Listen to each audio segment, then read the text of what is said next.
Bienvenidos a Desafío. Los recientes acontecimientos en Cataluña nos tienen hoy con muchas dudas, muchas preguntas, y qué mejor que recibir al doctor Rigoberto Ortiz Treviño. Él es doctor en Derecho summa cum laude por la Universidad de Navarra, España, y nos acompaña hoy para platicar de este tema y de este tema a fondo. Vamos a ver desde dónde vienen estos mitos, desde dónde viene este movimiento y cómo adquiere fuerza.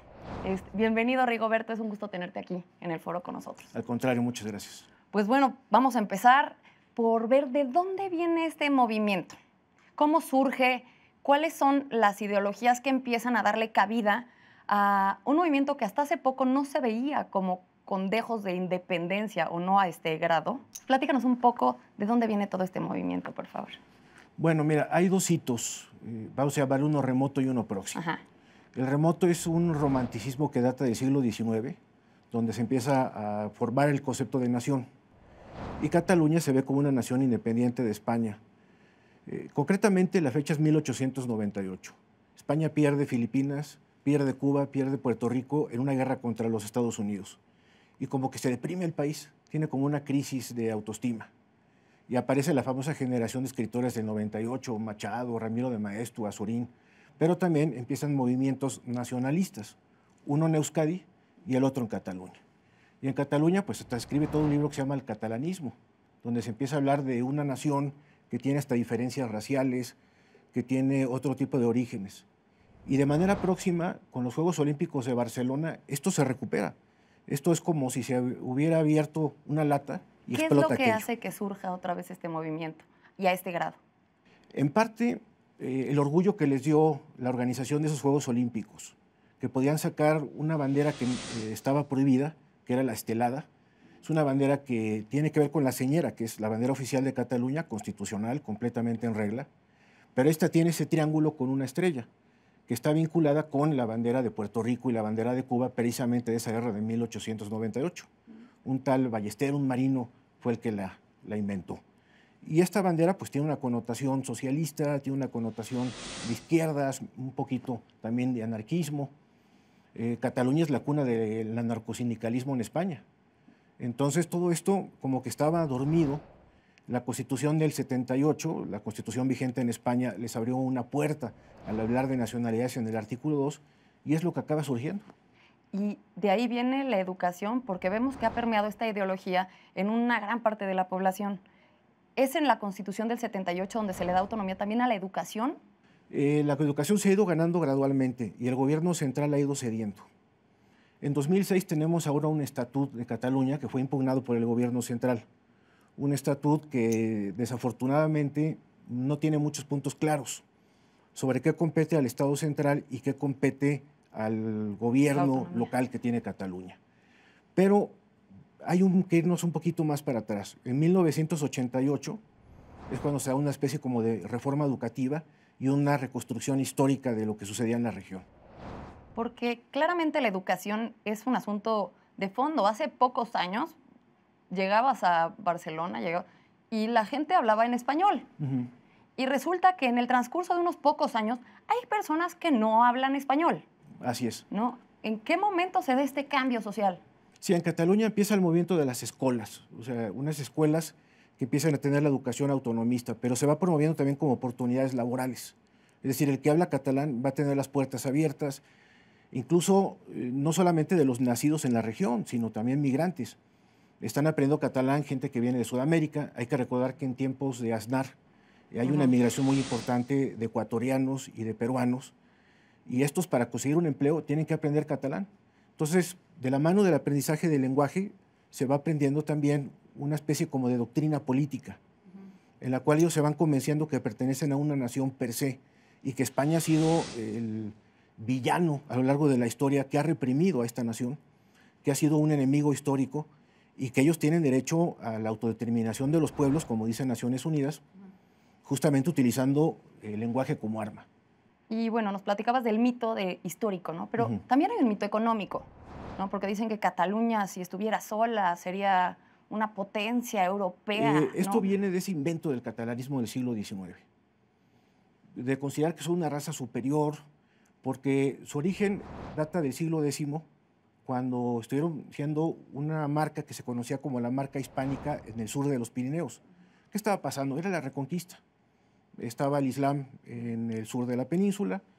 Estos querían llegar a Francia. Francia los rebota en el año 732 y Carlomagno ordena lo que se va a llamar la Marca Hispánica, donde se sitúan una serie de francos que van a evitar el paso de los musulmanes a Francia. Y desde ahí hay una especie de identidad histórica, pero eso es muy diferente a un concepto de nación. Claro. Entonces, ahí hay un mito que no tiene sustento histórico, porque ellos además integran Aragón. Cuando se casa Ramón Berenguer, que era un conde, Cataluña nunca pasó de ser condados, con Petronila, que es la reina de Aragón, esto en el siglo XII. Y desde ahí desaparece. Es decir, esto es una parte de Aragón. ¿Qué es lo que sucedió? A mi modo de ver, en el franquismo, en esta dictadura, a Cataluña se le reprimió el uso de la lengua, se le reprimió el uso de la señera, mucho menos la estelada, ¿no? Y es que antes de la Guerra Civil hubo un presidente de la Generalitat, que es el Parlamento local y el gobierno local de Cataluña, que había declarado la independencia, que fue Lluís de Companys. Y Companys, bueno, pues termina incluso fusilado en 1940. Entonces se va acumulando una especie de agravio. Pero, curiosamente, los que hacen un éxito económico en el régimen franquista son los catalanes, destacando sobre todo el Laureano López Rodó, que era el ministro de los planes de desarrollo que tenía la dictadura. En realidad fue una dicta blanda. Al principio sí hubo los años de plomo al término de la Guerra Civil, pero después se va sentando y España va encontrando un ambiente de desarrollo económico, de construcción de ferrocarriles, de coches, surge la SEAT, por ejemplo, y vamos viendo cómo el país va siendo atractivo, surgen los paradores en materia de turismo, en fin, España empieza a venderse al mundo como una nación de primer mundo. Pero sería falso declarar o decir que de forma independiente serían mucho más exitosos económicamente, que de entrada también convencían que al ser independientes quedaban de inmediato, formaban parte de la Unión Europea, cosa que ya la Unión Europea dijo, este no es el camino en el que van a recorrer. Entonces, ¿qué tanto puede seguir teniendo sustento un movimiento independiente cuando ya sabes que económicamente los costos van a ser altísimos? Ahí hay una leyenda negra, ¿no? Que dicen que Cataluña sostiene al Estado español, y así se refieren, cosa que no es necesariamente exacta. De hecho, la comunidad autonómica, a pesar del tamaño, más fuerte es Madrid. Digo el tamaño porque es pequeñita, es una ciudad que está rodeada por algunos poblados de la antigua Castilla, ¿no?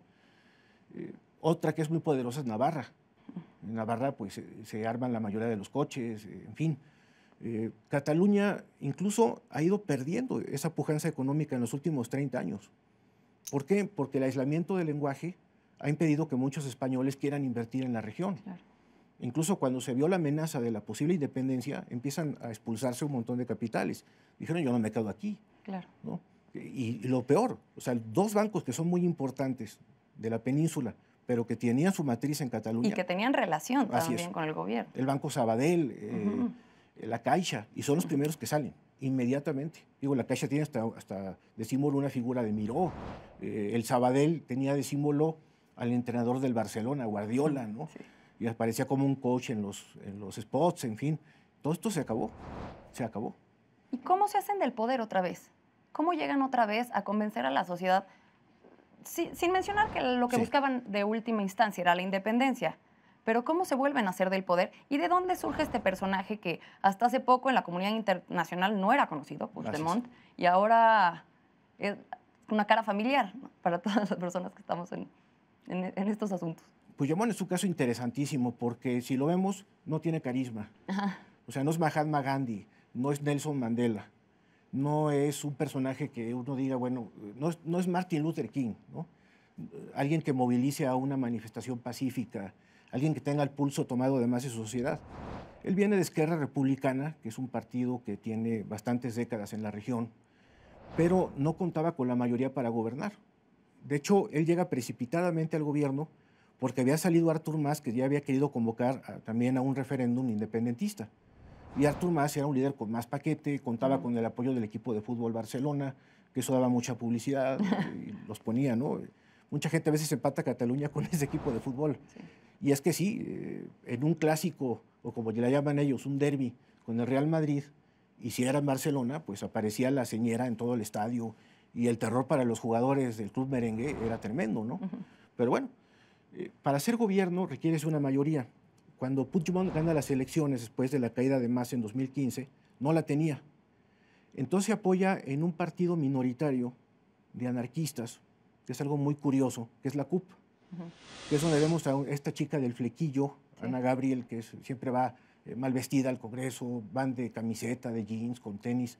Sí, es una imagen muy curiosa que además ha ido empatando con el surgimiento de Podemos, que es un partido que tiene que ver con aquellas protestas en la Puerta de Sol en Madrid en 2011, de los famosos indignados. Claro, la CUP tiene más antigüedad, es en 1986, coincide con el centenario de la Diada, esa fiesta nacional que tienen los catalanes, esa fiesta local, ¿no? Pero que trasciende, y por eso le llaman ellos su fiesta nacional. Entonces, yo creo que Puigdemont se metió en un berenjenal que él no se esperaba. Lo que era buscar un acuerdo de carácter financiero con el Estado español y pagar los menos impuestos posibles, como lo hizo el País Vasco, lo que se conoce como el cupo, pues se le creció. Como diría Joaquín Sabina, se le crecieron los enanos, ¿no?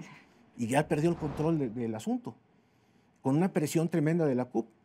No sé si recuerdas que el martes, cuando iba a hacer la declaración de independencia, se tarda 1 hora más. Sí. ¿Qué estaba pasando? Pues que recibió llamadas de Madrid, que empezó a haber presiones de que, oye... Económicas también. Así es. Se están yendo las empresas, va a haber gente desempleada. Mejor di que siempre no. Vamos a ver. Y los de la CUP, no, esto es un camino sin retorno, hay que lanzarnos a la aventura. Pero, ¿qué clase de liderazgo es ese, no? Pues bueno, yo te agradezco muchísimo habernos acompañado el día de hoy. Esto no termina hoy. Vamos a tener que seguir con esta conversación. Espero tenerte nuevamente aquí para seguir viendo ahora hacia adelante cuáles son los caminos, cuál es la viabilidad de cada situación, qué es lo que a nivel constitucional se puede ir generando, qué es lo que no se puede generar. Y, bueno, ver los distintos escenarios que podríamos ir pisando. Y bueno, te agradezco muchísimo, Rigoberto, habernos acompañado. Muchas gracias también a ustedes. Espero que les haya quedado un poco los antecedentes de dónde viene toda esta situación, dónde estamos parados hoy, más claro igual que a mí. Muchas gracias. Y nos vemos a la próxima. Gracias.